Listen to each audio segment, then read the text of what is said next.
Spend a few minutes watching Glenn Wilson Jr. drive a golf ball, and you can see and hear he's not your average hitter. The Houston native is a rising star on the World Long Drive Tour, which is part show and a whole lot of power. You know, once you start putting it on a tee and seeing how far you can make it fly, you know, and there's no better feeling in my opinion. Plus, you didn't have to go chase it to hit, you know, shots 2 and 3 and sometimes 6 in my case. He started making a name for himself on the WLD Tour in 2014. 2 years later, he won his first event. There's really no other greater feeling. I mean, it's that adrenaline rush that I live for, to be able to try and repeat that and come back for, because you never feel like you've really hit your best drive. Competition has always been a part of his life. He grew up watching his dad, Glenn Wilson, play in the major leagues for 10 years, including a stint with the Astros. The younger Wilson decided he would go in a different route in his sports career. It was one of those deals that, being Glenn Wilson Jr., you know, at a young age, you were kind of expected to excel in that sport, and I found some success in football and kind of ran with it. He played football in college. Golf was more of a hobby, but as he continued to crush the ball, he started to pursue a long drive career. It started as just, you know, like I said, an average guy out playing around a golf and, you know, loving to swing hard at it, and then figuring out what you could do with that speed was what made it unique. His longest drive is 460 yards, but he's always looking for more distance. And that's where Trevor Santry of Impact Precision Golf comes in. He's part club maker, friend, and just an extra set of eyes on the tee box. So I'll text him during events. I'll tell him setup maybe doesn't look right, change the driver, adjust it. You know, different swing tips possibly, but I'm by no means a swing coach. It's quite a show watching Wilson hammer the golf ball, and while most of us weekend warriors can't dream of hitting it 400-plus yards, Wilson says you could generate more power and length. Just think quicker, not harder, you know, when you're trying to hit the ball further. But the ball's only going to go further if you do start to speed it up a little bit. So give it a shot.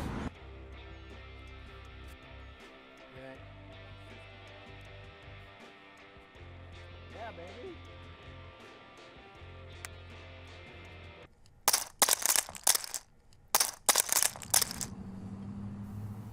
At the Hard Rock Casino just outside of Tulsa, Oklahoma. I'll take one seat to the main event, please.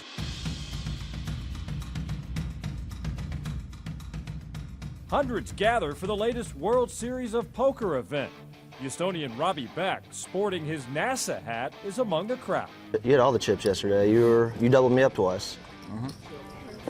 Re-raise. Well, we're both back in the field today, so. The professional poker player has won close to $200,000 in prize money. I'll check. Winning is fun, right? Winning never gets old, and being able to do what you love and have fun and make money doing it at the same time, I mean, what else could be better? Robbie's road to professional poker actually started back during his college days at Rice University. He would play for fun with some of his football teammates. Robbie back! Oh, what a catch! He was a standout running back for the Owls from 2000 until 2003. In fact, he has the third most rushing TDs in school history, including this walk-off touchdown against Nevada in 2001. Robbie Beck wins it! Owls win! 33-30! Robbie Beck! Robbie Beck! Definitely the on-field accomplishments are very special to me. But what I miss most, and probably my favorite part about playing college football, was just the brotherhood and the camaraderie with all my teammates. After graduating, he never lost his passion for poker and would play a few tournaments a year. But his full-time job in sales was most important. He was about to start a new job at the end of last year, but first he was scheduled to take a trip to Thailand for vacation. And there, everything changed. My purpose of Thailand was, again, just reset, kind of unplug, and kind of rest and get ready for the new opportunity. And during that trip, I was kind of feeling when I was in Thailand, just this feeling of, you know, what else is there? And I found that, you know, I really just wanted to live a life with no regrets and really follow my own passions and follow my own pursuits, which kind of led me to poker. So Robbie decided not to take that job, putting all his cards on the table and chasing his dream of making it on the poker circuit full-time. It's definitely a risk, and you know, not one that society probably thinks, you know, that society thinks I should be doing a certain thing. I have a degree, I have all this business success. I need to keep that going, but it didn't really bring me, ultimate fulfillment. Something he now has. I love poker. I love the competition. I love a ton of things about it. And poker's a part of that, right? But it's really just living life by my own means, kind of cutting my own path and seeing where life takes me. Jordan Santana makes skateboarding look easy. But that wasn't always the case for this 12-year-old. As soon as I fell, I had to get back up, do it again, just keep going, fall, learn from your falls, so. She doesn't fall much anymore. Definitely once you land that trick once, it's like, oh my gosh, I landed it, I can do it. It's like after I land one, it's gotta land one after another, one after another. It's like after that, once you got it on lock, move to the next trick. She now competes across the country. A lot of her training is done here at the North Houston Skate Park, the largest skate park in the United States. It's helped me a lot because up front in the park, they've got like smaller ramps where you can learn your tricks, and then it gets higher and higher so you could learn. They've got a little bit of everything. They got something for beginners and a little bit more advanced skaters. So I love this park. It's done a lot for me since I've started skating. And many share a love for this free skate park. Everybody shows up, everybody skates. You have different ages, you have different communities, you have different groups of people, you have different cultures of people. And everybody can come together at any time of the day, in the heat, in the rain, in the cold. It's amazing. It's skateboarding. Yeah, there's everything, beginners, pros, amateurs, anything. You can do so much here. It's so big and possibilities are endless. All you need is a skateboard and self-motivation, but it's always a plus when you have 20 people around you, because all you do is feed off each other's energy and off each other's tricks, especially when everything's positive.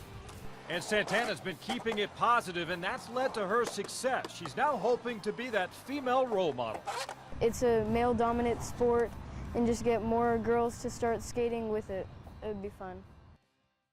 5 guys that's rebounding the basketball, and let's push it and take care of the basketball. Play hard on 3, man. 1, 2, 3. Play hard. Let's go.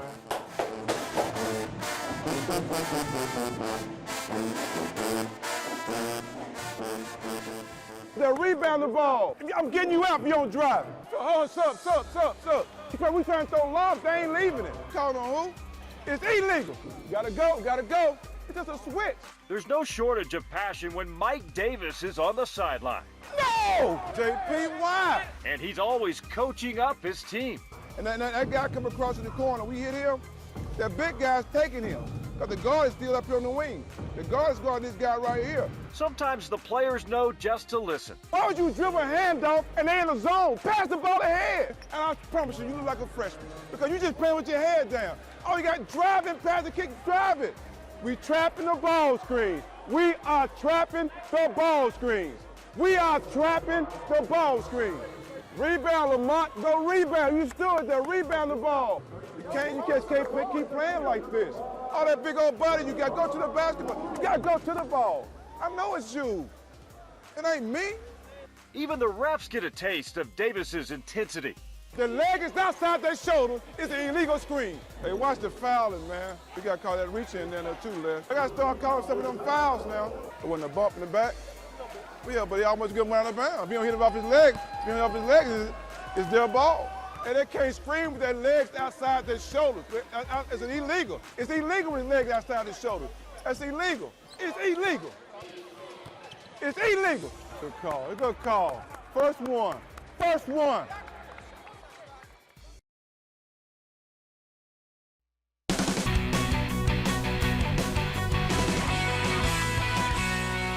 Well, there are some great rivalries in college football, but it's pretty hard to top Texas, Oklahoma. Today at the Cotton Bowl in Dallas, the Longhorns and Sooners square off for the 105th time. Today, the Longhorns looking to make it 3 straight wins over the Sooners, but Oklahoma jumps out to the early lead, and they add to it here. Landry Jones connects with Kenny Stills. It's now 14-0 Oklahoma. Texas would answer. DJ Monroe gets the handoff, gets around the corner, and he's gone.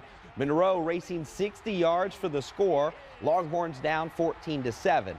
But late in the half, Oklahoma strikes again. Jones fires to James Hanna in the back of the end zone. Sooners led 21-7 at the break. Let's go to the fourth quarter. It's now 21-10 Sooners. DeMarco Murray gets the handoff. He'll tiptoe down the sideline, 20 yards for the touchdown. The Longhorns down 28-10. UT would find the end zone here. Cody Johnson from 5 yards out, but Oklahoma goes on to beat Texas, the final from Dallas, 28-20. To Waco now, Baylor hosting Kansas third quarter. Baylor leading 27-7. The Bears going to the bag of tricks. Robert Griffin with the pass behind the line of scrimmage to Kendall Wright. Wright then throws down to Terrence Williams. He's going to score. It's 34-7 Bears. Still in the third, Griffin can't handle the snap, but no problem. He just picks it up, runs around, and he'll connect with Terrence Williams for another touchdown. Griffin finishes the day 394 yards passing and 3 touchdowns. Baylor rolls to the 55-7 win. Conference USA now, the Houston Cougars with the weekend off. The Cougs are back in action next Saturday night when they'll play host to Mississippi State. Tonight at Rice Stadium, the Owls facing SMU. First half, the Mustangs defense steps up. Nick Fanuzzi fires over the head of his receiver there, Sterling Moore, who makes the interception, eludes one tackler, then has some blockers, dives for the goal line, and he's got the touchdown. Mustangs with the 7-0 lead. The Owls would add a field goal late in the second quarter. This one would turn into a shootout in the second half. SMU beats Rice 42-31. A wild ending in Baton Rouge 6 seconds to go. 12th ranked LSU down 4 to Tennessee. Jordan Jefferson can't handle the snap. It's recovered by Tennessee, so the Vols win it, but not so fast. Tennessee had 13 players on the field, so the Tigers get one untimed down for the win, and you got it. Stephen Ridley punches it in for the go-ahead touchdown. The Tigers win in dramatic fashion 16-14. 15th ranked TCU on the road at Colorado State this afternoon. Third quarter, Ed Wesley on the option, runs it in from 8 yards out. His second touchdown of the day. The Horned Frogs go on for the 27-0 win, and they improved to 5-0 on the season. Baseball now. The Astros closing out the season this weekend at Minute Maid Park. The Astros hosting the Cubbies tonight. Let's pick it up in the top of the fourth inning. Cubs leading 4-zip, bases loaded for Aramis Ramirez. He crushes it to deep left field. That's out of here. A grand slam. Chicago now leads 8-0. The Astros get 3 runs in the seventh. Brett Wallace with the double to left center field. That'll score 2 runs, but the Cubbies win it 8-3. Astros close out the regular season tomorrow afternoon. Finally to soccer, Dynamo taking on Philadelphia. First half, Dynamo with a shot on goal. It's deflected, but Andrew Hainault is there to send it into the back of the net. Dynamo leading 1-0, but Philly would answer, and they end this one in a 1-1 draw. Texans versus Oakland tomorrow at 3.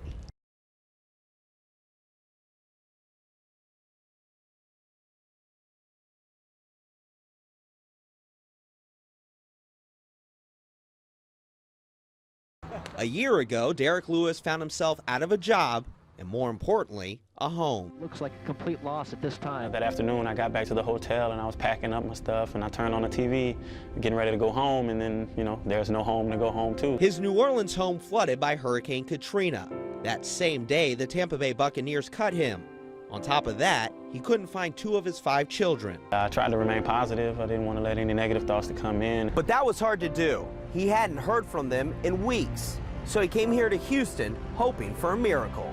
I was in the Astrodome looking on the huge board, just kind of running through the dome, looking and turning kids around. None of them were my kids. I'd see a kid and, maybe that's my son, turn him around and, But an hour and a half later, Derek's cell phone rang. It was his missing son and daughter, safe in Utah. My son had to climb out the window and up onto the roof. Water's rushing, and just flagged his shirt around, and he got a helicopter. Like 45 minutes, a helicopter came and took them all off the house. So with his family safe and sound, Derek once again focused on the NFL.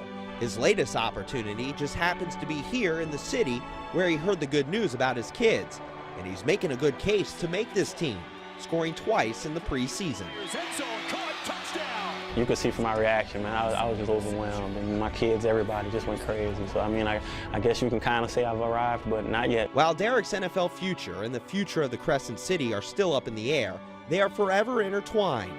Family, football, and the future. Derek Lewis plays for all 3. With the Texans, Alex Radow, Houston's WB Sports.